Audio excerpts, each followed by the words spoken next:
again. Big opening. Pass 5. Pass 10. Verbal's a man. And he goes all the way to the 15-yard line. 17 yards on the carry. Let's just jump into this. I mean, David, we got to get to you, but dude, how exciting. Okay, in the past season, dude, to you, has this been exciting at all? Like, even though it's been bananas. Gosh. I mean, Matt, you tell me. Like, it sounds like over the last 20 years, at least since maybe Bielema leaving, this is the most drama that Wisconsin football has ever seen. Like, right? In the span of 12 months. It's wild. Less than 12 months. It's crazy. Yeah. I would say that into the Gary Anderson hiring was a little bizarre, but nobody remembers that. Yeah. No, like Gary Anderson is not a name in people's brains anymore, literally. And now, and it's always been a Wisconsin guy, like someone, and maybe that's like the thought of Mac, like, listen, we've had this for 20 years. We've never competed for the national championship unless like one time. So maybe twice when I was there, but we lost 2 games. So it didn't matter, right? Like, so we weren't competing. Right. So maybe his thought is like, listen, I'm tired of not competing for the national championship. And maybe, listen, Jimmy was my guy, but if it's not going to be Jimmy, I love what I'm seeing here. 100%. I love every bit of it. Like, it's one of those things where I love all the guys who've come before me. Like, I love Coach Chris. I love Coach Leonard. I think they're fantastic coaches, but you see the direction that college football's heading in, right? And you see the NIL. You have to run a football team like you're a CEO. And I think that bringing a guy like Coach Fickell, it's like saying like, hey, we're not messing around. We want to compete with U of M. We want to compete with Ohio State year in and year out. And why not? Like, let's win Wisconsin a national championship. We always just kind of like talk about it. We never really go out and like fully attack it. You know what I mean? We're like, all right, we'll take you one game at a time. But like, screw it, man. Let's put that limit and let's go for it. I know. Listen, I'm so we can now be about it. And like, you have guys, listen, yes, I think the Marcus Allen stuff is bananas. But you have dudes who are like, I don't want to be here. The situation's not right, and we're not competitive. To dudes who are like, wait a second, let me rethink this whole thought process. I do want to be here. What's gonna happen is gonna be crazy. Listen, you got guys that are gonna leave. It's just the name of the game now with the transfer portal.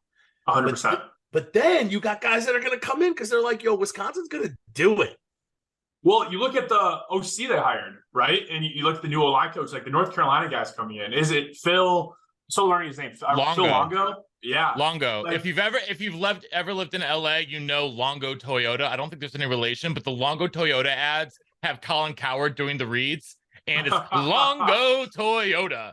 It's like the biggest volume Toyota dealership in the nation, or something like that, you know. And it's Colin Cowherd doing the ad, so I will not forget that one anytime soon. Yeah, it's the OC. He's bringing his offensive line coach with him, and from what I gather, he is a pretty well-respected offensive line coach, at least around North Carolina message boards, which is about what I can say, right? So we don't know a ton, but it's going to be a lot different from the days of Joe Rudolph when you were there. Yeah, I mean, I look at Jack Brickle.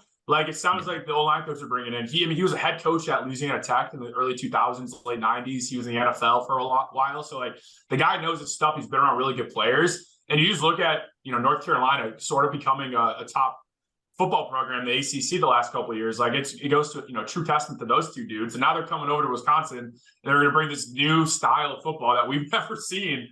And I couldn't be more excited. Like, I'm fascinated to see how bowl prep goes, what the bowl game looks like. I'm sure it's going to be a little dysfunctional, but then spring ball is going to be wild. It's going to be so much fun. I love your optimism. I love it. I hope they need to bring back a real spring game, like a proper spring game. None of this like modified practice, modified Stableford scoring system kind of thing going on that they have. Bring back a true spring game. Want to remind you guys that you are listening to Believe in Badger Football on the Believe Podcast Network, presented by BetOnline.ag. We're just getting into it with David Moorman here today and Badger legend Matt the Hebrew Hammer Bernstein. Oh man! Before we continue, though, gotta remind you guys we are brought to you by BetOnline.ag. They continue to be your number one spot for all of your online sports wagering need: NFL, NBA, college football, golf, esports. Bowling? Sure, why not? World Cup's going on. You name it, they've got it over at betonline.ag. Head on over to the website or use your mobile device to sign up today and receive a 50% welcome bonus on your first deposit with our promo code BELIEVE. That's BLEAV. For our video listeners, just read the hat, baby. BLEAV. That's betonline.ag. BetOnline, where the game starts. We've already started with David Moorman. Let's Yes, just we keep have. going. Let's just keep going. Like, Wait, this David, is insane. It's wild wait. times here as we are recording on a Thursday afternoon. You know what you should bet on Bet Online? Who could potentially be a coach and who's going to leave? Like, you could like literally start betting on players leaving and coming to programs. Oh yeah, it's wild. I mean, like I'm a huge Barstool guy, right? Barstool Sportsbooks. He started putting odds out to see like who's leaving next. You know what I mean? Like it's crazy what's going on. And it's crazy but that's the landscape that we have kind of we're in now. Like it's not anything that my brain can really function around. Listen, I just want to go back to the bowl thing. I'm very nervous for the bowl game. It could be a complete mess. I'm just excited that these dudes are going to have an opportunity to play. And, you know, it's a way to end your career. You like, we all know like that to go to a bowl game is special. You do only do it possible. Well, these guys might have done it 7-8 times in their careers because it's Justin Clark's games. 7th year. It's another thing that baffles my brain. But to go, we only went 4 times because we went to the Vacation Bowl my first year, which was not a bowl game. It was you just went home for vacation. It was pretty brutal, to be honest. Coaches hate you for that because they're making bonuses off of bowl games, and you don't do it. You know, like time to work harder. But to go to 4 bowl games, as David, I'm sure you know, it's special. No matter what bowls you go to, pretty much they're all special.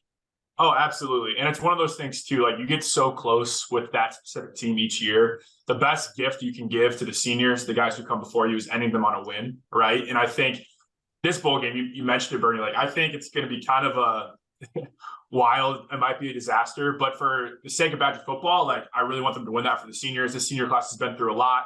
A lot of these guys came in and, you know, a couple of good years, like 2018, 2019, when we were firing all cylinders. They helped develop the starters then. The guys were playing now, and now it's their turn to end on a win in a bowl game. So you want to see those guys play and end like on a high note, but at the same time, like selfishly as a fan, as an alumni, I'm kind of like, I don't really care if we win or lose because I just want them to play like young guys in a lot of cases to see what we have on the roster currently or what, you know, what's it going to look like under Coach Fickell to some degree. I'm sure he's not going to come out and do a whole bunch of changes just because there's not enough time to put a new offense and a new defense, but it's to see how the guys battle for him and see what it looks like. I'm fascinated to see really, you know, what goes down December 27th. It's the guaranteed rate spring game for Coach Fickell. I mean, really, how how do you know these dudes after not even a month? You get them and you're like, we got to get to bowl ready. And these guys have played football, so it's not like they're not physically ready, but bowl prep is a different game. You're playing a different team you've never seen, different styles.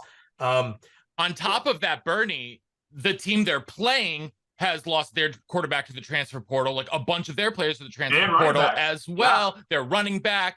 Like they're doing the exact same thing now, albeit with the same coaching staff, right? Gundy, who's been there 20 plus years at this point, but so how much can you even garner from that because you're playing against guys who like don't play for Oklahoma State? It's going to be, I mean, it's the fallout from bowls in general, right? Between opt-outs and the portal, how many players are missing bowl games? Like dudes are skipping playoff games now, Jackson Smith and Jigba. Like he could go if it was the title game, but he can't go because it's the semifinal. Like what kind of crap is that? I know you gotta like you're it's where we are in this world, but it's where we are in this world. So I will say, my good friend Kyle Golick wrote a great article on bowl opt-outs over at MikeFarrellSports.com. I'd highly recommend checking that out. Now, David, one of the things I want to ask you is when you found out, like the moment you found out that the Wisconsin was going to hire Coach Fickell, what was your immediate reaction? What was like the first thought that popped into your head? I didn't think it was real. It was the Sunday after Thanksgiving. I was back home at my parents' house in the suburbs of Detroit, and I'm just like watching NFL games with my dad next to me. And I was scrolling through Twitter, like I tend to do when you're recovering from a Saturday night. And all of a sudden I see like all these reports that Coach Fickell's coming to Wisconsin, and I'm like, Dad, there's no way. Like this is some fake Twitter world stuff. Like I'm sure maybe it was tossed around, but a couple of reporters, Badger guys I trust, they told me yesterday that's a done deal that Coach Leonard is going to be brought on Sunday or Monday, right? And so I'm in disbelief. And you start like reading the reports and it's all coming in, and you see all the guys on Twitter like, oh, like this is crazy. Next thing you know, it's like, this is a done deal. He's coming. And right out, as soon as I realized it was a done deal, like I immediately thought of Coach Leonard, just because he was there when I was there towards the last couple of years, and I respect the hell out of him as a coach, as a human, as a Badger legend. I mean, the guy is everything Badger football is all about, right? The whole state of Wisconsin is about, and so you feel for him right off the bat. But then, the more I thought about it, and like growing up in Michigan, like realizing that Michigan State passed on the year before, being a college football fan, realizing that he passed on Michigan State, he passed on Notre Dame, he passed on USC, all these quality programs wanted him, and he chose Wisconsin to go to. That got me excited and fired up right off the bat, and realizing that he was going to bring on a little new flavor to Wisconsin. I was hopeful, right? I'm like optimistic. You feel bad for the coaches, you feel bad for the players, but I was like, damn, this could get exciting. And then I listened to his press conference, and I loved what I heard from his press conference. Like, if you're a Badger football fan, if you're an alumni, you couldn't help but listen to him talk about why he chose Wisconsin and what he thought about the future of the program. And I left that fired up. I wish I had some eligibility left to go back and strap it up, under him. But I'm optimistic, definitely moving forward. I'm in the same boat. I played with Jimmy all 5 years. We came in together. I've known him forever. I go watch him play on the Jets. I'd sit with his wife. Like, I wanted Jimmy more than anything. Yeah. But if I could vote, I would have voted Jimmy. Like, there's no chance it wouldn't have happened. If I had 100 votes, I would have voted Jimmy, but he didn't get it. So then you have to you got to compartmentalize that piece and say, well, if he didn't get it, which he did, moving forward, this dude's the right dude. He's done it. And now what I'm seeing makes me even more excited. First off, to have a dude, and I can't keep going back to this because I actually kind of respect it a little bit, but the guy's like, I'm leaving. I'm going to Minnesota, which really hurts me. And Dave, we were talking about it, cuts like a knife to go to a different, I could never go to Michigan. Like, you couldn't pay me $1 million to go suit up in Michigan gear. Maybe I would suit up, but I don't know if I could step on the field and play. You got to pay me more than that. I can be bought. It's just for way more than $1 million to play at Michigan. Oh, I can't even say that word. But then he's like, wait, what you guys are doing is different. And he's hearing it from dudes on the team, and he's hearing it from fans and probably other influential people in his life. And he's now like, I want to be part of this. To me, that's good. That's a good sign. And seeing that these hires from UNC, and there's a lot, dude, the day Fickell took over, I think a lot of guys lost their jobs who, sadly, I know a lot of them. And so do you, same. Which hurts. Yeah. It does. But coaching is a ruthless business. It always has been. And the way Chris McIntosh is running it is like a lot of other schools where you win or you find another job. And we're not used to that. So it's hard to wrap our head around it. But with what he's doing the day after hiring a bunch of dudes and going out and getting people, you have to be excited for Badger football. We haven't seen this type of explosive coaching staff in a long time. And that to me is great. And recruiting staff.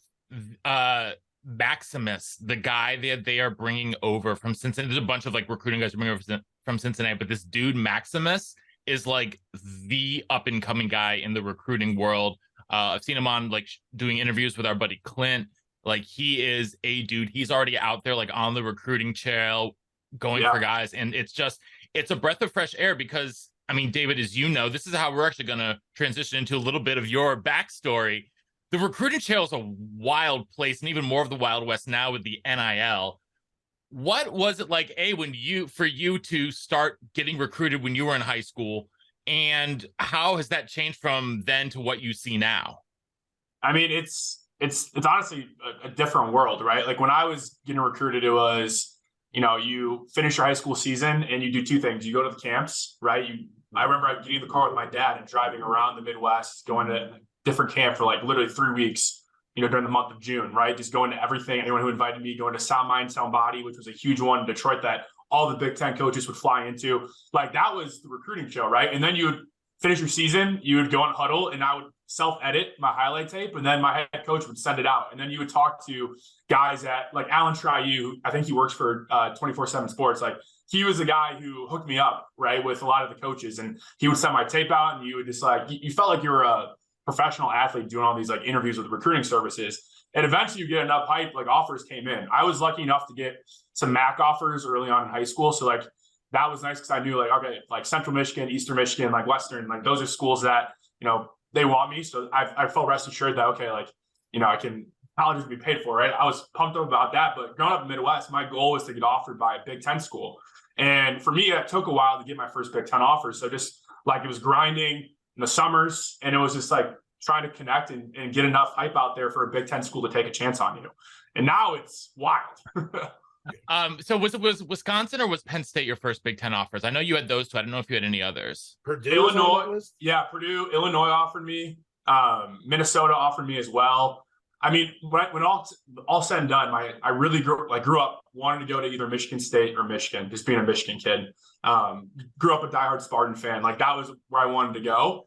Neither of those schools offered me, right? And so aside from those two schools, I was like, all right, what are the other schools in the country that I would like want to go to? And Wisconsin was always on that list, right? Because as an old lineman, why would you want to go to Wisconsin? I didn't really know much about Madison. And when Wisconsin offered me, I took a visit. Gary Anderson was the coach at the time. And it was like January.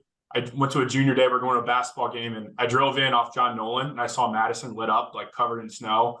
I went to the Old Fashioned with my old man because I was like, Google Eats, like where to go.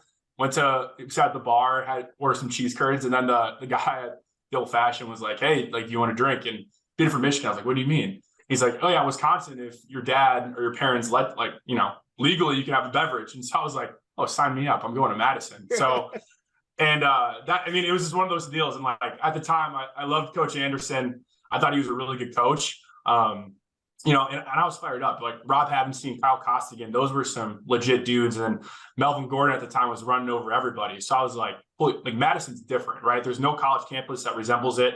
And if you can't go to Michigan State, Michigan, like I'm going to go to Wisconsin. And it was the best thing that ever happened to me. I tell you what, because like going back on it, if at the time one of those two schools offered me, like I would have never gone to Madison. I would have been a Spartan or a Wolverine. And them not offering me was a huge blessing. So I went to Madison, fell in love with the place, had an unbelievable time there. Like as a student, just being a part of that day in, day out.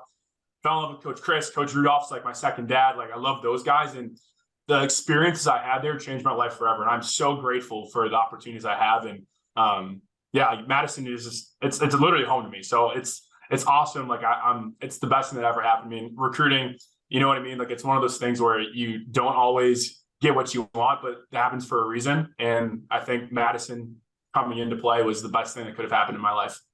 Wait, so what'd you order at the Old Fashioned? I had the walleye sandwich on like a sourdough. What drink? Oh, brandy old fashioned, man. Come on.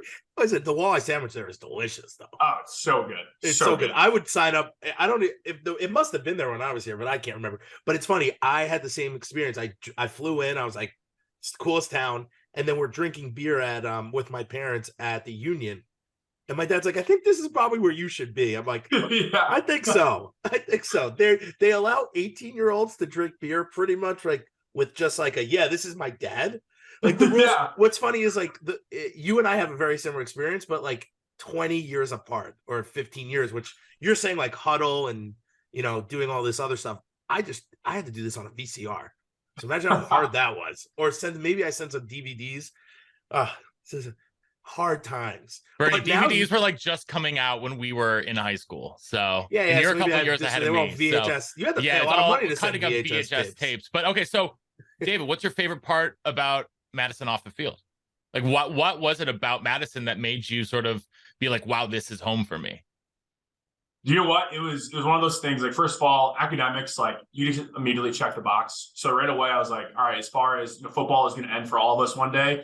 And as far as prepping me for whatever my career is going to go, like you can't ask for a better school, right? So that was a given. And then aside from that, I think it was literally just walking around campus and like talking to people. Like everybody in Wisconsin was like, I mean, obviously it's like the cliche, but like they're such great people. They welcomed me with open arms. And then I think it was just like I went there for my official visit and I had the most amazing time I could have imagined. And like talking to guys in the locker room, like seeing where you get the chance to live. And then like, eventually when I made it there in the summer, you see the Union and you're like, this is just different, man. You see the lakes and I'm like, this is by far just the coolest place I've ever been. And it just checked all my boxes, to be honest with you.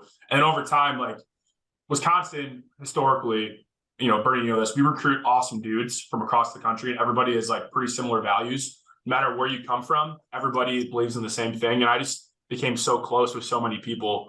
Guys on the team like Craig Howe, Hornibrook, Alex, Alec Ingold, all those dudes are some of my best friends for life to this day. We all have done different things with our lives, but it's one of those things like getting that core group of guys to experience life with in a town like Madison really makes it special. Playing football is special because you're not from Wisconsin. I'm not from there. Matty P, you're not from there. And we all are obsessed now with Madison. Yeah.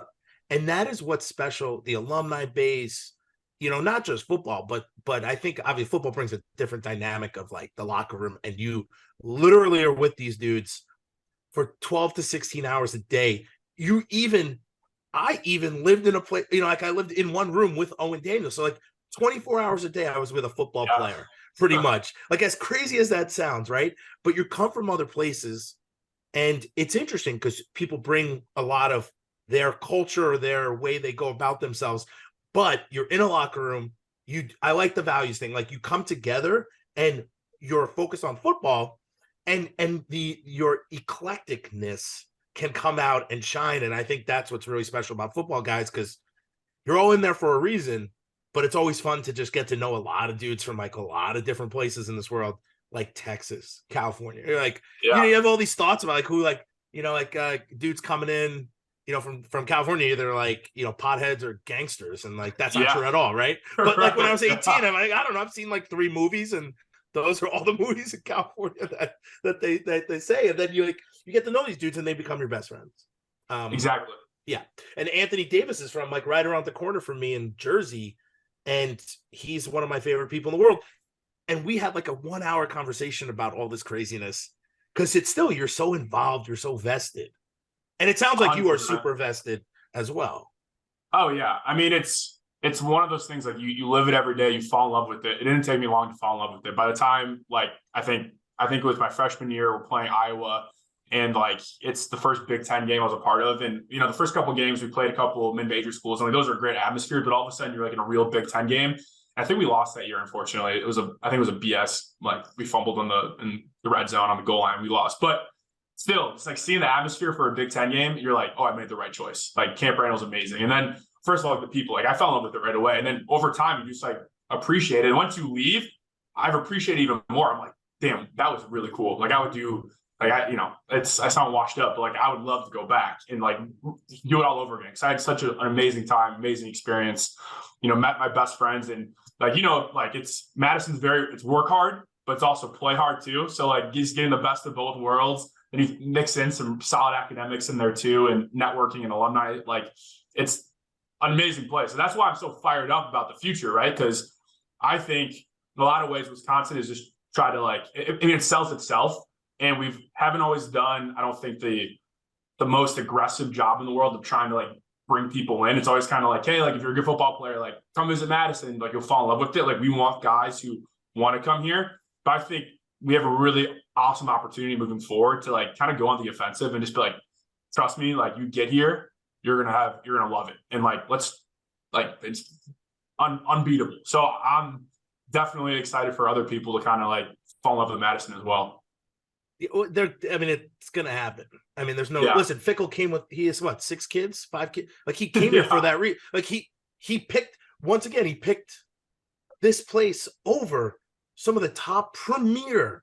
You're talking about almost elite. Notre Dame to me is almost elite. They compete every year to play in the championship. They're Notre Dame, in the words of Tony Kornheiser, they are the University of football in America. Like they are, like, I mean, yes, they haven't won a title in right. So you pass that up? Yes, that's what I'm saying. I'll tell you why, because South Bend sucks. Like it's not a beautiful spot. The campus is gorgeous, so I won't take anything away from it. But South Bend, the city sucks. So you come to Madison. I agree with you wholeheartedly. You cannot not love Madison, and I think that separates us from like Michigan. People never like, oh, I love Ann Arbor. They're like, I love Michigan. The emblem and all the other thing that it come with. No one ever says like, I love the University of Wisconsin. Like people are like, I love Madison. People don't say I love West Lafayette. Yeah, they definitely don't. Wait, David, let's go back though, because I don't want to put words in your mouth. You're a fun guy. What does a fun guy do on like who's your host and what does that look like? For the official visit. Oh yeah. So the official visit. So I got so lucky, man. It was the Melvin Gordon 400-yard game. That was the game I went to. So like Friday night, like you come in, you like, you like they fly you in, like the official visits D1 school, at least when I was there. I'm sure it's like even better to this day now, the kids like the whole NIL stuff. But like that was awesome, right? You fly you in first class on a flight, you sit down, like they meet you with food, and you just like eat all weekend. So right off the bat, I'm like, okay, as a fat guy, offensive lineman, I'm like in heaven, right? And then Friday night, it's like pretty low key. But then Saturday, like just they drive you around all through campus. You stop at a bunch of tailgates. Like you get to meet with the coaches early in the morning. And you're just like, you feel the energy in the air. And like, that was a big game at the time, right? Like Wisconsin's competing for the Big Ten West, Nebraska is the other school and contention with them. And you're like, damn, this is this different college experience. And then you mix in, it was like the snow kind of snowing off and on all day. And then you go to Camp Randall and like they sit us right in the student section. And I don't think our student section gets enough credit. Like I think sometimes they struggle in the small games, but the big games, they do show up and they show out. And the guys who sit there in the front row, those are the dudes who are Badger diehard fans and they know everything about Badger football. So like you're in the stands, they know who the recruits are. They start talking about, that phrase in the hand. I was that guy. I have to admit, I was in the front row of Section P. I was not a Section O guy. I was a Section P guy. I was in the front row of Section P for every game starting my sophomore year. That's awesome. That's awesome. Well, so I mean, you get it then. Like you're one of those guys like you know the recruits coming in, and as a high school kid, like you feel special when there's a fan in the student section who like knows your name and is like hyping you up. So after that, I'm like, I mean, I feel loved, right? And as a kid, that's you're naive, you're a little full of yourself because you're a high school recruit, but like you're like, this is awesome. It's feeding my ego completely. Then the game starts, and right at that point, like you just like I just didn't even like realize I was a recruit. All of a sudden, I was just a fan. And I just like fell in love with the Wisconsin game day experience. Like obviously Melvin balled out, the offensive line balled out. I think Rob Havenstein like made millions of dollars that day because he absolutely just dusted Randy Gregory all day long. It was awesome to see. And just like, that was unreal. And then all of a sudden he hits the record, jump around hits. And it was snowing and the place just went nuts. And my dad looked at me and I was already committed at the time. My dad's like, dude, I don't care like what happens, like you're coming to Wisconsin. And I was like, yeah, 100%. So that was the game day experience. And afterwards, right, like Dieter was my host and I love Dieter. He's like, one of the guys I'm closest with and he's doing awesome stuff in Miami now. We actually have a bunch of Dolphins on the Badgers now, which is pretty cool. But Dieter was my host. Like we go to dinner at Fleming's, like you get a nice steak, you're like having fun. Kind of funny with the Fleming's. Like you'd think we go to Tornado Room or like I think they go to the Edgewater, like the State House now. So like that's a little bit more scenic, but I mean, it was awesome. And then like Dieter's funny. I think at the time Dieter wasn't 21 yet either. So both of us just went to like a house party. And like up until that point, I thought college football was Blue Mountain State. So I was like expecting something. Then you realize, oh, these are just normal dudes. And like very much Wisconsin, like nothing's better than just chilling and like slinging some beers and just like debriefing about the game. And like you fell in love with that, right? And to me, that was just awesome. So like, oh, these are just guys who are close, they love football, and they like just to like be with each other and have fun.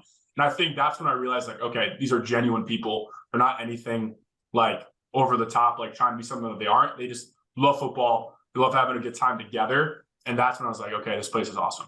How much do you think like that cultural mentality? Sorry, Matt. No, it's such an O-line mentality of like, oh, go. Yeah, I'll let you go. Well, okay. I was going to say, how much do you think that culture is going to change under Coach Fickell? I don't think it's going to change at all, to be honest with you. Like everything I've heard from Coach Fickell and guys I know who have been around him, like they all say he's the same dude, right? And I think he mentioned himself, like he's always been a fan of Wisconsin from afar. And I think that the reason why I chose it is because he believes in the values that Wisconsin stands for as well. So I think he's going to recruit very similar people. Like, granted, I think he'll change up a few things, but I think all O-linemen and all the linemen for the most part are the same. Especially, I don't think he's going to stop recruiting Midwest guys too. Like, you're a big guy in the state of Wisconsin, Michigan, Ohio, Minnesota. Like, you're all the same, right? You just like to work really hard, eat a lot of food and drink a lot of beer. And I think that's not going away anytime soon. Okay, so who would your NIL be? Like, who would your if you could have your greatest NIL deal ever? Who would it be? I mean, this is tough, and I'm gonna get a lot of slack because this is a very controversial take, but I fell in love with the college club. Like, I don't know, and it was just one of those places that I remember. There was the one bar on campus I could probably say I didn't actually get into until I was 21. I remember I turned my birthday is January 2nd, so we finished the bowl game. We were in the Cotton Bowl, or not Cotton Bowl. We were in the Pinstripe Bowl, Orange Bowl. Excuse me. We're in the Orange Bowl. I mean, I'm such spoiled brat. Like, I was in so many bowl games, I forgot which bowl game it was. Dude, I can hardly tell you them in order either, so don't worry about it. But it was the Orange Bowl, and I turned 21, and then I get back from school, and I remember I got to go to the KK. So I went in with a couple guys, and it was just different. I think it lived up to the hype, and from that moment on, it was just the place you'd find me on a Saturday celebrating the game, and especially 2019 when we went on that run. That was that was the year I was starting. It was really fun to win, celebrate, go there with all the people who are important to you, and just have some awesome memories there. But then, secondly, Parthenon Euros was my spot. That Parthenon Euros is delicious. Late night after you're drunk, it is the best tasting food. And if you go in there, I don't know if this is a secret or not, you can take a shot with them. You just ask for really? Oh yeah. You ask, hey, can we get some ouzo? And the woman back there is like, yeah, sure. It's not what you need, but it's what you want. Dude, mine would be Coors Light, but here's what I would do. I would call Miller and be like, guys, I'll switch for you. But literally, I'll switch only if you take me on as your brand ambassador. I mean, I'm a Wando's guy, but we went back and forth. I think I made that trip from Wando's to the college club. If you had a Fitbit on me, 20 times a night. Oh yeah. I mean, likewise, I love Wando's. Wando, he's the man. He's great. And he loves Badger football. And it's really cool when you walk in there, you see all the jerseys on the walls. And I mean, I agree with you. Wando's, KK, those are my top two spots. But any bar is great. Chasers and W is always fun. W was the hot one when I was there. But I don't know. I just love those gritty, old school, basement dark bars. There's no light coming in at all. You're just we're here for one reason and one reason only. I feel that was the Echo Tap before it got nicer. We called it the Echo Trap because you go in there. There's three of the same dudes every time at the bar, and you would just you went in there for one reason, and now there's no other reason. There was no potential of hooking up with anyone. It was literally laser focus getting drunk. Yeah, with your buddies, 100%. So I'll tell you, I went with 9 guys once. 8 of us threw up. This one I had a flip phone. I ripped it in half, but you could throw the half. The screen when Matt Perkins, you're old. The screen would break. Yeah, it would break all the you time. Didn't need it, but you didn't need it. So I could still call people. You just had to put one of these in the headset thing, and it would work. It's it sounds ridiculous, but it wasn't. It was a little ridiculous. You just had to have everyone's number memorized. This is what I love about Madison. Yeah, but back then I did. Back then you really, or you had people's numbers. So one of my best friends was 123 Cent. That's the number. Oh, yeah, programmed in. Yeah. It was programmed as a number, and it just came up as that number. So so here's the best. Talk about how Madison's such a community, people love it, and how could you not? I'm sitting at the bar, and this dude calls the bartender, or the bartender calls him all these Badgers are here, and this guy's like, hey Bernie, this guy wants to buy you a shot. I'm like, who is it? And he's like, oh, just my friend. And I'm like, over the phone? It's 2005. I'm like, that's the coolest thing I've ever heard. But one of the more ridiculous things. But these things kind of tend to happen in Madison. And I would say that's not normal in a lot of other places. Oh, 100%. I mean, you just talk about the alumni base, right? Wisconsin is such a unique place. Obviously the great people of Wisconsin are amazing, but you have the coasties, we call them, right? You have, we expand the entire U.S. and you have a bunch of people from Chicago. So you have this really unique, and then random places, right? So you have this really unique blend of people who come to Wisconsin, and then they all disperse afterwards, and they all come back though. And everyone is just fans of football, and they're all reminiscing about, the good old days. And this makes for a very unique experience, very unique people, and some awesome stories, I'm sure. It really does. So you showed up on campus in July. What time? When did you get to campus? June 15th. 2015 was the report day. So I Okay. graduated high school. I think I went to like 2 grad parties, and then I moved to Madison with my parents. Loaded the car up, drove to 7 hours, and You moved had to into. go that day? That was report day because we started summer workouts like June 16th. So interesting. Okay.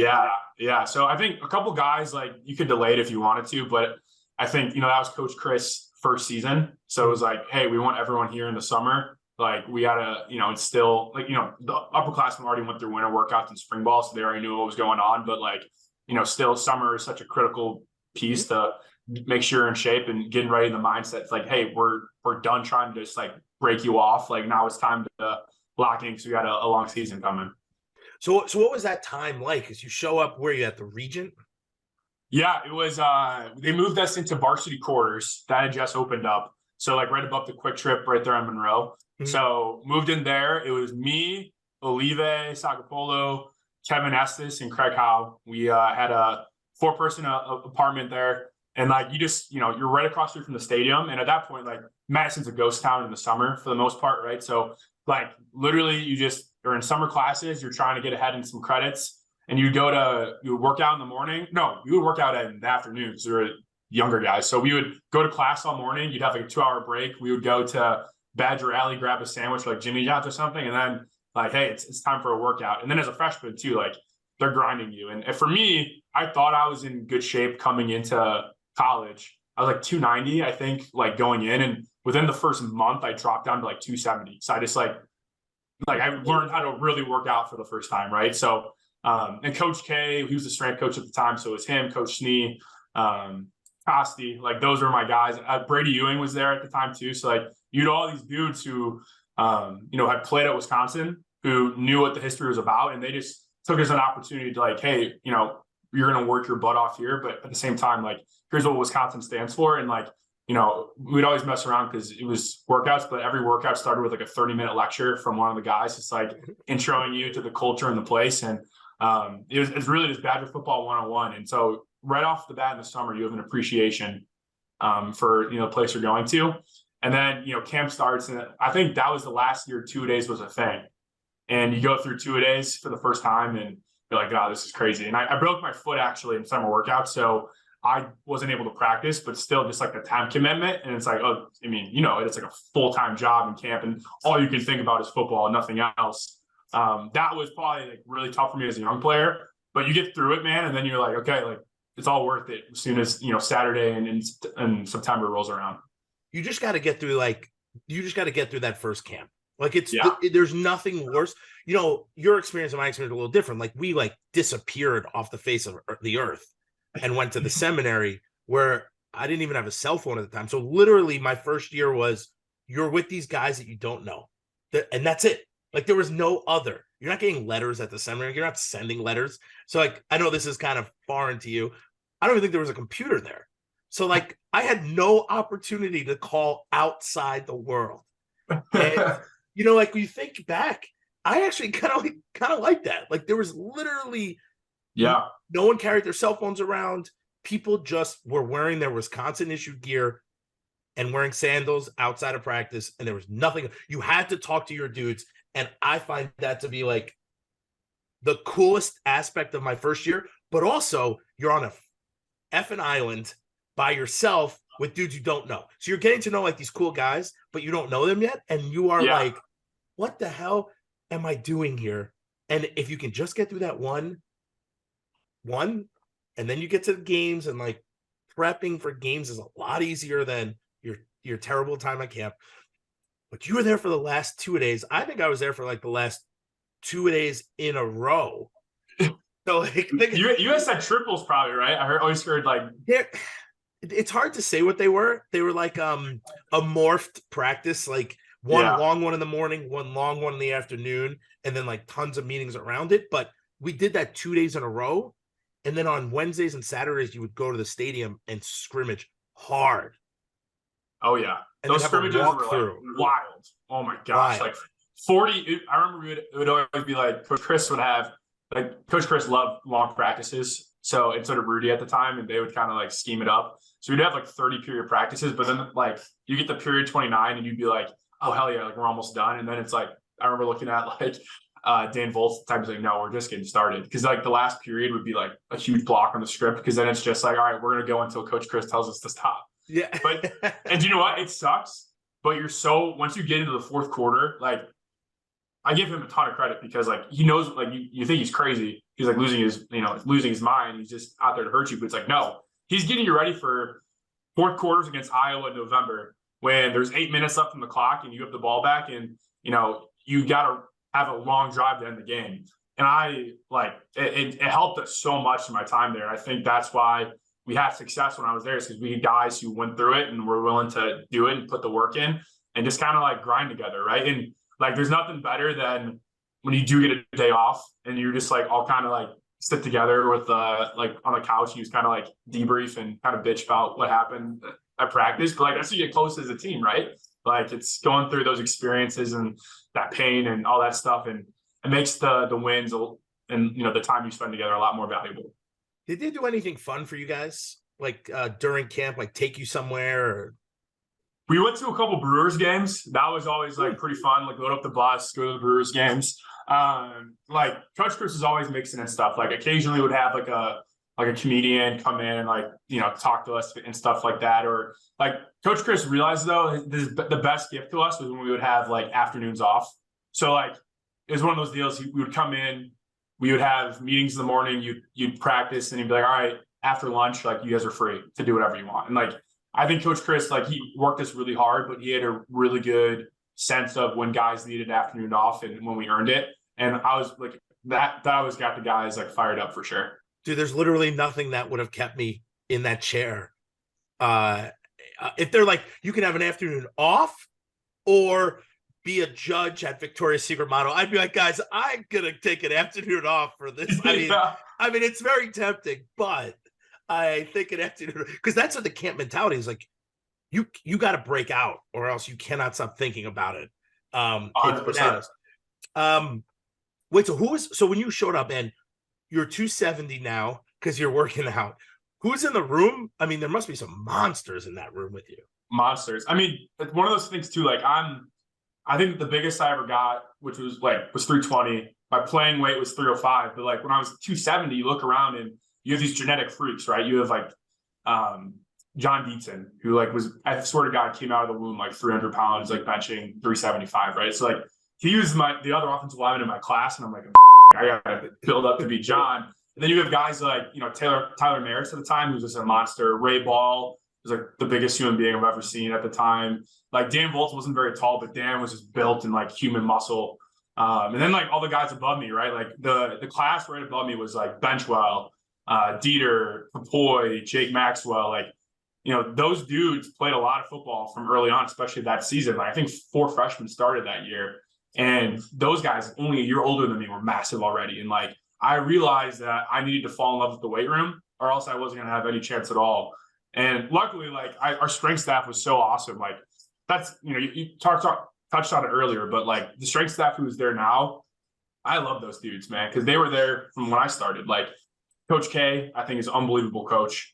Like he's just unbelievable. And then, Coach Snee really knows his stuff. And he's like one of those guys that he has a different experience because his brother played in the league for a long time. He's had some unique jobs, and like, he's just one of the greatest guys of all time. And then Kosti is just like, I don't know if you guys know Kyle Kostian, but like, I'm sure you do, but he's just like an all-time Badger. The guy literally gave his entire life to Badger football. He was an All-American, probably would have been a draft pick if he was healthy, but didn't have anything left in the tank. And what does he do? He loses a bunch of weight, he gets jacked up, and he gives back to helping guys like me develop into players that I ended up, becoming down the road. So like I love those guys, and I feel for them now, especially. But I hope Badger fans in general appreciate everything they gave to the program, and I wish those guys the best of luck. It's crazy that you mentioned that, because I was talking to Travis Beckham about this. Is literally all of those dudes that grew up with, like. Even for me, like, a lot of guys left because this is so long ago. But at the time, it would have been nuts to go to the weight room and you spend 3-4 hours a day with these guys. Like maybe not in the same amount of time, but you're in the weight room, you work out, you run, then you come back to the weight room because you have to stretch or do something. These guys are always around. So yeah, to go back now, I just think I was telling Travis, like, everything's going to be different. Like the dudes you see in the weight room, the staff everywhere, people aren't going to know who anyone is. And 100%. Listen, I find there's good about that. But I mean, for me, for the past 2022, for 20 years, 21 years, I've been going back and seeing familiar faces. And I think, sadly, that it will change. Things got to change. I'm just kind of holding on to like how awesome it was to like go see Costney in the weight room. And like, he would be like, hey, come on in and look at, now you got to be like, ask permission to do things like you got to shake your hand and be like, hey, like, and also we're not like, I'm not like, I got buddies who are in the league, right? And everyone knows their name. They're going to always be welcome back. But like guys like me who like, you feel connected to the program. And like you said, you can go back and you be welcomed with open arms. Like, that's gonna be a little different. So you got to introduce yourself. You got to form new relationships. I'm curious to see if they keep anybody. Like I could see a guy like Coach Turner, like Mickey Turner, like a guy who played there, who's the recruiting staff now. Like he knows what's going on. He's coached. Like I would love to see him stay. I think Coach Klaji has done a great job at the D line. We'll see if he stays. Like I would love to see him stay. I would love to see a guy like Costney stay. Just to, like I know typically the strength staff is the first to go with the new regime, and it sounds like they're bringing over a new staff who's done awesome stuff. But you hit on the head. It's going to be a lot of new faces. It's going to be different for sure. Dude, it's literally like hard to understand when you get a new CEO or get a new head coach. I think it's hard for people to understand. Like there's so many other people who are involved, not just the coaches. Like what is there, 15 coaches? But like the 50 other people who do stuff. There's probably 100 other people who drives the truck to games. That dude could change. Like nobody gets the staff and the guy who makes all the meals, who this could be his favorite job for 30 years or whatever. He's gone. Like he could be gone. Like sadly, there's so much. But once again, it's just what happens. People have jobs, and when somebody else comes in, you could be out. Like it's just the name of kind of like the world. But it does suck. Like when I think about it, I'm very saddened for them, for guys who have put, I'm sure Cassie's there at 4:00 in the morning and leaves at 8:00 at night, maybe later. And like that guy has I think he did his master's in physiology or whatever that term is. So like that guy put his heart and soul, like gave his life to getting these guys better and to getting himself better to do it. I mean, I'm excited, but I'm also really like saddened for that to happen. The culture is definitely going to change. People are going to change. Yeah, and we've all seen it online too. There's a lot of Badger fans who are having a hard time like dealing with it and understanding. But like we just have been very fortunate that for almost 30 years, Wisconsin hasn't really had to go through that, right? But like you look at other programs in the country, like they've done rebuilds aside from maybe Alabama over the last, like every other school has had a huge transition or change at some point in time, right? Mm-hmm. Look, for sure. And if you want to be elite, and now to me, the elite will change because you're allowing 12 teams into the playoffs. So but to me, the elite was the 4 teams work almost consistently up. There were 6 teams that were always competing for those 4 spots. Mappy in the last 10 years, pretty much were some of the same. Yeah, you got some offshoots here and there, but so those teams are elite. We were never that because we were never competing to get in there. Maybe there were some times we had an opportunity, but we never got there. So to me, that's not elite. Like the Ohio States and the Alabamas, and now Clemson's really not. They were there, and now they're kind of falling over the place. I don't know my point, but we have to be that. Like, we have to. You're not going to have the type of alumni we have who care more than anybody to allow an 8-4 season to be the best forever. Like, it's just not sustainable. And I think Mac said to himself, I can do this right now, rip all the Band-Aids off. It's like you got a burn victim and they're just ripping off Band-Aids from your skin, and it's going to hurt like hell and people are going to be pissed. But right now, like, you're turning the corner, and listen, the bowl game, no one can take that for like what's going to happen. Yeah. What's going to happen next season is, to me, we're competitive right off the bat. We're not 3 years in the making. And I'm not saying now. And I'm not saying Jimmy would have been 3 years in the making. I'm saying Jimmy probably could have done this too, but it's just, that's not the vision Mac had, so it's not what we're going with. So I'm nothing against Jimmy because nobody knows. I'm just saying next year we are competitive. We're throwing the ball. It looks like we're going to get dudes, and we're going to play our best guys And it's exciting. Who knows? We could be in the championship in a couple years. I would love that. I think we should be there every year, but we could be 3, 5, 10 years. But at least we're pushing to do that. And I'm not saying Jimmy wasn't that push. All I'm saying is we're trying to do it right now. And talking with upset Badger fans, well, guess what? Like, winning is going to cure anyone being upset. The second they see, a 42-3 victory or something like that to open up the season, all of that is going to have been long out the window by then. So you brought up Ingold. What happens, Matt P? Could I get over if we win the national championship, but we don't have fullbacks anymore? Yes. Okay. I think I could too, actually. Well, and it's not like they have players of your size and skill set. They don't have to be fullbacks. They happen to be H-backs. They happen to be, things like that. I get it. So, I'm making a joke. Yes, but then there'll be like 10 fullbacks to ever play at Wisconsin, and we were fullback U for our entire, I think will become like mythical creatures that we'll talk about. Like, you know what I mean? Everyone we'll look back on and like, you know what I mean? You can think about your status as one of the top fullbacks of all time. Is it going anywhere, Bernie? Because it's like no one's coming for it. Yeah, they're not bringing anybody else. Yeah, we're gonna have Moorman like bouncing his grandkids on his knee. Like, back when I was a kid, they had this position called fullback in football. They'd be like, "What are you talking about, granddad?" Like, literally, my daughter's 19 months. I'm gonna have to like literally draw a picture of where we used to line up and what we used to do. There is some film on YouTube, so at least there's something to look at. But it's mostly me like running the ball, so it doesn't even. Her mind's gonna explode when I try to tell her what I used to do.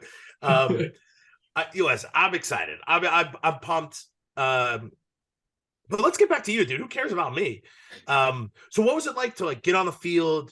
Like really get involved in like that. Like game days and like game days are exciting, dude. Tell us like your pregame ritual. Yeah, I mean, I kind of had a unique experience where I didn't like, I was in the 2 deep for 4 years or 3 years, 3 out of my 5, and redshirted 2 deep, and then I didn't play until my 5th year. So like my game day routine was different, I think, for like, when you're a 2 compared to a 1, right? Like you're always ready to go to the 2, but I would spend a lot of time firing my hamstrings when I was a 2 because I knew I had to get ready for PAT like field goal because that was my time to shine. And when you're a 1, I think like you're really locked into just like trying to find that spot where like you can just tune everything out and just focus on the things you need to do to be successful, not let the guy next to you down, right? So I think that was sort of difference in mindset. But I mean, like it was always awesome. Like Friday night, you start off at the in-towner, like you pound a lot of prime rib and clam chowder. And like looking back on it now that like I'm like not doing that anymore. Like I can't believe I would eat like 10,000 calories a night before a game. And then like, dumb. Yeah, so dumb. And they but have it's like, awesome. Yeah, it's all they had like cheese and fried foods. You're like, the diet was a completely wacky. And you're like, oh yeah, like you justify it. It's like, oh, I have to consume as many calories, so I'm gonna burn it tomorrow. And you're like, you wake up and you just feel like absolute crap. You're like, oh my gosh, like I gotta go run around eggs go eat as much eggs as possible. But like aside from the food, it was really just locking in. And you know what? Like I think we always had a really awesome game day experience when you board the bus and you pull up and you get to walk under the the Camp Randall. What's that called? Like the arch, and all the fans are there waiting for you. And like, I had the same playlist every single time. Like I would leave. It's kind of like kind of dumb and cheesy, but I would like get on the bus. I would turn on Hallelujah Chorus because I just like would zone me out. And then I would get off the bus and I would play In the Air Tonight. And then like as soon as the drums hit, I would immediately turn to a Meek Mill song and start like pumping myself up. But then you get in and then you're like, oh crap, like we're here 2 hours before the game even starts. You know what I mean? You really got to control yourself because you could lose it. You could be too fired up and you have no energy. 100%. You gotta adjust it. But I mean, it was one of those things you'd strap up and you'd go out for warm-ups and like you'd always just like Coach Rudy would like it was like a hard indie before the game because you got to get your pad set, like you got to get ready to roll, get the shoulders loosened up and the hands ready to fire, and then as soon as wait, hold on, Dave. Do you need to get your pads set? Oh, you have to. Are you sure? Dude, I feel like your pads have been set for like 20 weeks. No, I get it. Like you got to feel the hits and do that, but like you don't get your pads set in practice. Well, the hard part is like it's just that terminology to me. The jerseys are so tight. And That's like, true. your Yep. shoulder pads like are like riding up like this. You really need to like get the jersey to like loosen Yep. up and like get the fabric to tear a little bit. So, but then That's like, actually true. You're right. Everything's a lot tighter, especially when you're a fat fullback or lineman. Everything doesn't sit where it needs to, so you can be a pretty picture. you know, during practice, the guts out, like you're wearing, and then all of a sudden, like you like tight Under Armour. Thank God we switched from Adidas to Under Armour because the Adidas stuff was way tighter. But it's game days are special. They're awesome moments, and getting the chance to start my fifth year, like going in, I knew I had a chance to compete for it. We had some injuries in camp that I had to go adjust, and we had 3 centers on the team. I was competing for the guard spot. 2 of the 3 centers went down, so all of a sudden I had to move over and play center with the 2s, and I got kind of taken out of the guard competition. So at that point, I'm like, you know what, I'm going to do whatever I can and try to make the most out of the role, and got to play a little jumbo tight end, do the hippo package, do a lot of fun stuff, and then I just kept grinding away at guard, getting reps, and Rudy started rotating me in against Michigan State, and I had a pretty good game there. And then after that, he named me the starter heading into Illinois, which I think I played decently that game. That was the unfortunate upset at the end, but then I got to finish out the season, man. And it was honestly like, it's probably, to this day, like the thing I'm most proud of is I kind of grinded it out. And that's what's crazy to me, like the transfer portal. Like I think my 4th year, the Pinstripe Bowl year, I felt like I could start anywhere in the country. But I didn't even cross my mind to transfer because like I just love Madison so much. And like, why put in all this work when you know that you have an opportunity to earn it? And if you don't earn it, like you still have the memories of the guys you fought with from day one, and you have an opportunity to turn that into a career, like once you're done playing football. And I think that's what made Madison such like a cool place and a great experience, because then I did get to play, and that made it all the more special because I grinded it out and I had a chance to play at the end. Yeah, and I think what you're saying is special. Like if you stuck on the team, I've only known one person who stuck on the team 5 years and never played 1 rep. And I almost fought a coach over it because he didn't know. And I was like, how dare you not know? Like behind closed doors, you could kind of get in coaches' faces. I mean, I wouldn't suggest it nowadays because everything's on Twitter. There's cameras everywhere. But so I would say, like, if you busted your butt, you're right. One day, something good's going to happen. You're going to get on the field. You're going to participate in special teams. You will see the field, and that feeling, like my first time going on the field was like, oh my God, am I supposed to be here? Like, I know I practiced. I'm wearing the pads and stuff. But these dudes are like, Al Johnson, Ben Dunn, like, these guys are 5th-year seniors who are Brooks Bollinger. I'm like, well, I don't know. I'm freaking out. So I expect maybe yours is a little different because you were on the field a little bit and you did a bunch of years leading up to it. But still, the feeling is like, man, I'm the starter. Yeah. I'm here. I'm playing a rep in a game, and that to me, I would love to hear like that. To me, was something you'll never like. You can't take away from me. Like it's the coolest thing I've ever done. Oh, I mean, yeah, I mean, it too. Like we would always finish the pregame warmups, and right when they were announcing the starters on the Jumbotron. Yeah. And I remember like the first home game when I got to see like my like face pop up, like I'm not gonna lie, like a couple tears were shed, like this is really cool. And then Wisconsin does a great job with the U2 song, like with the streets on your name, and you run out in the video and it's like Barry being like, you better get your season tickets now because it's just, you go through 4 years of going through that process, but like you're not the guy, and all of a sudden you're like, it's your time. Like I couldn't help but get emotional, right? And totally. It's funny. Like I have my desk right here. I have a picture of my O-line with JT and Rudy, and like every once in a while I'll get bored at work and I'll just like look at it, and you're like, all those memories like come back to you, man. And yeah, you're like, I'm very fortunate I got to like live that out, because a lot of guys, like you said, they put in a lot of time and effort and they never get that chance to start or be the guy or be one of the guys out there. And I feel very fortunate that I had that opportunity. Yeah, man. I think the mentality is definitely different nowadays, and I can't fault the mentality because when you're given these resources, right, you're able to use them. And I'm trying to I'm trying to not be so washed up and so old to be like, well, the transfer portal was so stupid. I think the transfer portal and the NIL for what it was set up to be was good. Yes. What has become is a monster of, anyone could do anything pretty much at any time. I think the NCAA is a monster that is just uncontrollable, and they're so stupid, and they are not for the player, the individual. The NIL and the transfer portal were created for the individual. However, now it's the same. I put in 4 years here. I have a potential to be a player, but I could go. And listen, there's no saying you could start somewhere else. Everyone has dudes. Right. Exactly. I mean, like, literally, I could promise you, come to my team and you'll be a starter tomorrow. And literally, you get to my team and you're not a starter tomorrow. So, like, I'm sure these guys must know it, but I would just be careful. Like, you put your heart and soul into something. And unless, I think the transfer portal was set up for people like, I literally hate it here. Like, I hate my life. I hate school. I hate X. I hate Y. Whatever it is, you're like, I hate it here. I need to get out of here. Or you need to move back closer to home to take care of family or something like that, right? Because we've heard times before where back when you had to get a waiver to do that, and they would deny people waivers. Like, I remember there was a case of a kid who went to Tennessee but had to go back home. I forget where his home was, to take care of a parent with cancer. And but he still wanted to play, and they said, no, you can't play because you transferred. And like, that kind of stuff was the BS that never made sense to anybody. Right. Yeah. So the transfer portal set up for that, to be good for that. Yes.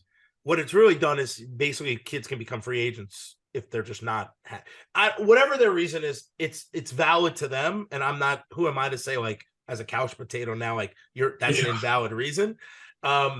It's just hard to, like, watch, and you're young, but you're like a couple 2 or 3 years out of, like, this crazy world, which is nuts because now you're old and you don't even know this world. It's crazy. I mean, the kids, when we were playing, like, for me, it was like, all right, you play football, you get a starting job, and you either get drafted or undrafted to make the league, right? I didn't worry about making college money at all in college, right? Like, I was like, a scholarship. Like, I was like, okay, like, this is my scholarship check, and once that money's gone, it's gone. I don't really have time to get a job. Now these kids, like, they got to focus on their brand, and, they can make a ton of money in college. It's crazy. You know what I mean? They have the opportunity to do so. So they got to think about it. And when you're not getting playing time, you're not getting dollars come in, and all of a sudden, like, a coach is shining, like, hey, come over here, we'll promise you to start, even though that's full of crap. Like, you got to earn it. But you'll be this deal with exactly us. Yeah, and you'll jump. And it's like, and you can't blame the kids, because, like, if someone was waiving an opportunity to go make a couple $100K before I'm even done with college, like, are you kidding me? Like, I would do that. But I mean, I at the time I wouldn't, but, like, I can't hold it against them. You know what I mean? Like, totally. Wait, I have one question for you. What was it like to play with social media? Do you know what? I was thinking about it when we talked about it earlier during the camp, just being able to get away and not have to worry about, like, anything else that's going on in the world. Like, I think it's one of those things that made camp hard, because you would, like, see what kids who are not playing football, what they were doing your own age in the summertime.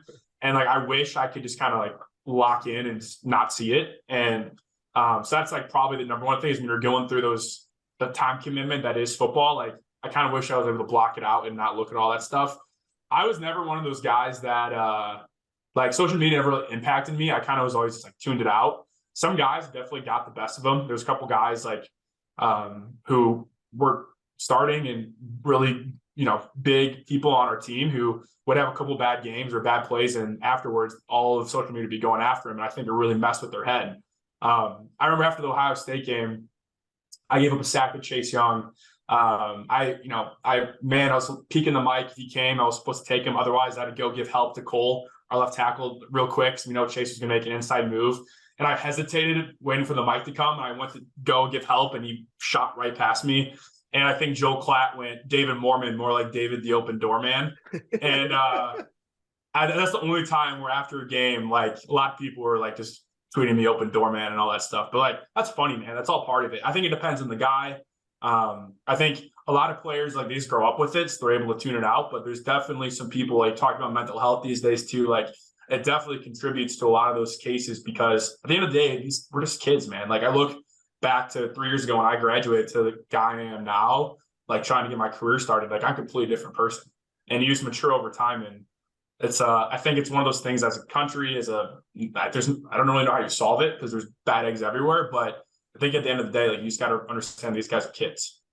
So And one nobody thing that understands that. I want to ask is that while you were there, do you know if they are now, does the program bring anyone to talk about some of those like bigger social media issues, or how to even like a basic course on like media understanding, for lack of a better term, like how, you know, how it's all used and how people are using and stuff like that, to like sort of hopefully like push back on some of those issues that you're talking about?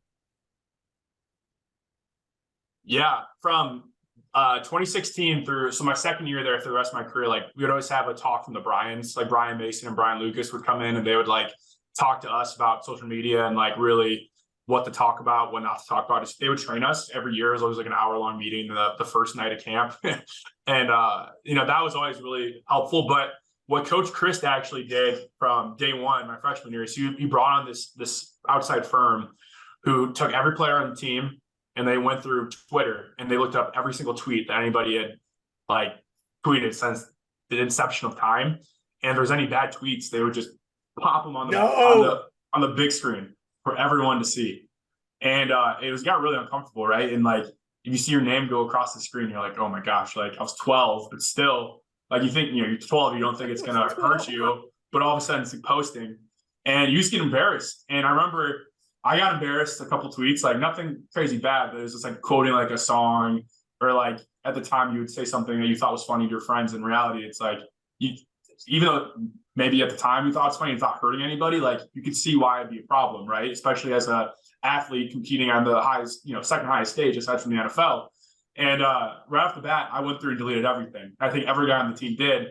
And they would come back each year and they do a checkup on the players. I think every upperclassman was good, and it was always like a roast of the freshmen, which it got more entertaining as you got older because you knew you were good. But still, like, to this day, I have a little anxiety that like, oh, these guys are gonna pop up and get you. So I think that was something that Coach Chris did that I was super like fortunate and glad he was able to do that, because it helped so many guys realize from an early age, like, don't take any chances. Like, make sure your act is together, because you're not only a reflection of yourself, your family, but you're a reflection on the program and the state of Wisconsin University. And that's the last thing you ever want to do, is be a negative, you know, influencer, bring negative attention to the university. Dude, we just had to like not get drunk and get on a bicycle. Like, it was like, that's what they used to bring the cops in to say. You guys must have had so much other. Facebook just started and you had to be in college and you couldn't post anything really. I don't even want to think, first off, I don't want to think of what would have happened if people could videotape you on your phone, or take pictures of you, or any of that. So the things I was doing at Wando's and the KK should only live in people's memories if they can remember it. And it should never be talked about. And we'll leave it there, because I have a wife and a kid. And but I man, it just seems nuts, like, in that realm. But then you have guys who just hate on you, and the mental health side is bananas. And like, it's, I don't even know what to say. Like, I give it up to you guys to be able to do it. Like, back in the day, you couldn't even text people. Yeah. I think that the difference is, especially like kids who are like playing today, is they've been around it. It's like they're used to it at this point. So like, I think it's become a part of everyone's life, but it's like they've never known it. But like, I remember I didn't get an iPhone until I was like a junior in high school. So like, at least I had my early childhood, like, it wasn't a thing for me. So like, but these kids these days, like, you see them, like my girlfriend's family, like, they have, you know, young kids, and they're running around with their iPads and all that stuff. And like, it's awesome. It's entertaining and stuff like that. But at the same time, it's like, you're like, I'm just happy I didn't have that. I got to, like, my dad forced me to play outside, like, do all that stuff. Cause I think today it's like easy just to grow up with technology. I just think I agree with you, but I think it's hard when you have some dude who created a random account and say, like, evil Chris McIntosh, right? Like, all the evils we love, but like, and none of the that's, let me take it back, because those guys don't actually make fun of the kids. It's always like Tommy Joe 768044397. Right, some random guy just made one thing to say one mean thing about, like, hey, you suck, or you played so poorly, it's pathetic, or you're embarrassing. Those things, I am a pretty, like, confident dude, and I walk around like I've never done anything wrong. I feel like if I read a bunch of those, it would hurt at some point. Like, I feel like it can't not. And then you can't stop. Like, listen, I sadly cannot stop reading negative tweets and I don't know why I can't. Yeah. It's, What do they call it? Twitch bait? Tweet bait? Tweet bait. Clickbait, baby. Yeah. Give me like 20 minutes and I'll get it. Do you know what? You hit on the head. Like, I feel for those guys because you make any like bad plays during a game, there's going to be somebody coming after you in some fashion. And the best you can do is just try to understand that like it's not real life, even though it is. Like, you just got to block it out the best you can because it's not going anywhere. Unfortunately, it's like part of our existence now. And I think you can just educate and train guys to like deal with it. And they do a lot of awesome stuff. Like, they have team psychiatrists now in the athletic department. Chad McGahee, he does the like whole bunch of like meditation and stuff like that, like zoning you in, like even some of the stuff that he taught me, like to this day before like a big sales call or something, like I will do, some breathing techniques just to like lock you in and all that stuff. And I think as a program in athletic department, you got to invest in that just because mental health is like very important for kids, especially at the, today's day of football as well. David, you are the best, man. Thank you. You guys are awesome. Thank you for coming on, sharing your experience, sharing your thoughts on what's happening now. I mean, it's so bizarre to me. Like, this is so cool because you literally are like a couple years out, but in the landscape of football, you are millennial. You are me now. And well, you're in a good way, you're me, but like, you didn't deal with some of these things. And I think it's probably better that you didn't, but like, oh yeah, I just love that your thoughts, and I appreciate your vision and sharing that with us. Thank you. No, thank you guys. I was talking to a guy who I played with the other day, and I'm like, anytime anyone asks me to do anything, I try to do it just because like I love Badger football so much, and I feel old and washed up a lot of the days. So anytime I get to come back and talk about it, like for a couple minutes, it makes me feel like I'm still a part of the program in some fashion. So.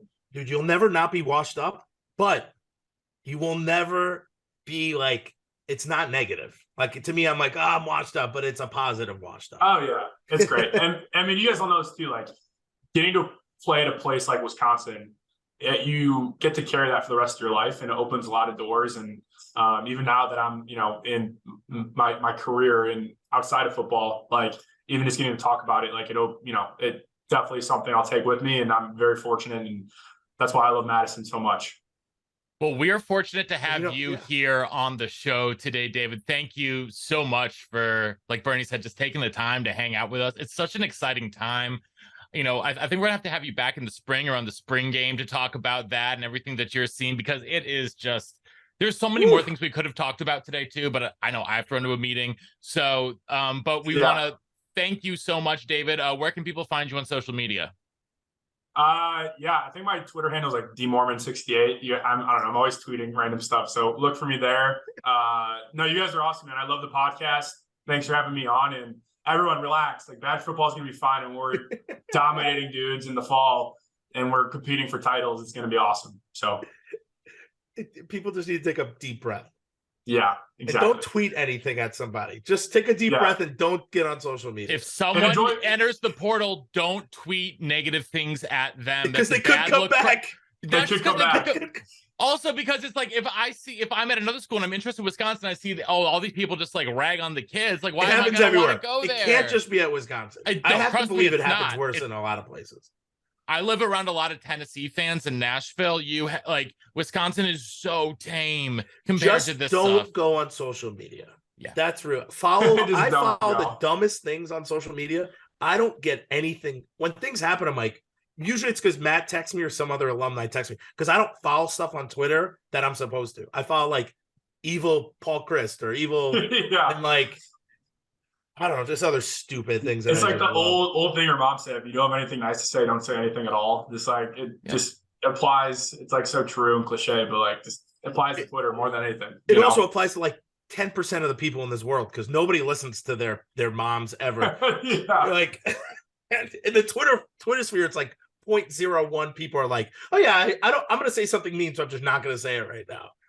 Yeah, 100%. All right. On that note, I'm going to go tweet at you how much I love you.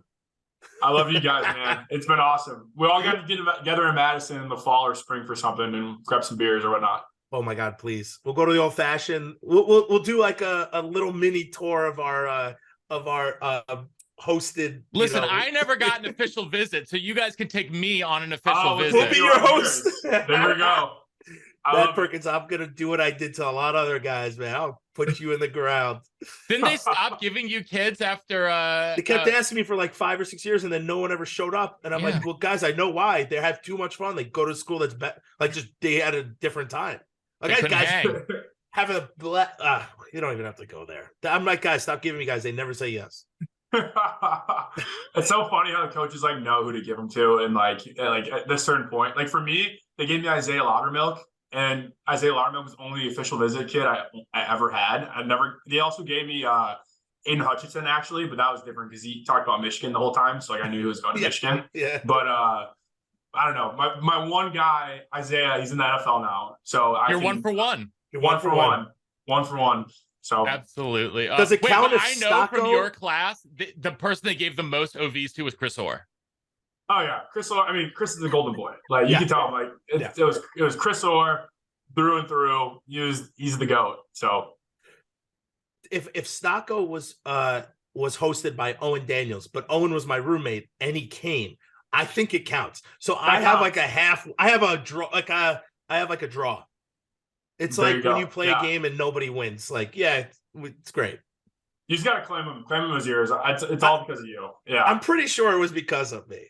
I'm joking. It's probably all because of OD. But all right, this has been too fun. We will see you in Madison. All right. Until next time, thanks for tuning in to the Believe in Badger Football podcast on the Believe Podcast Network, presented by BetOnline.ag. And until next time, on Wisconsin. On Wisconsin.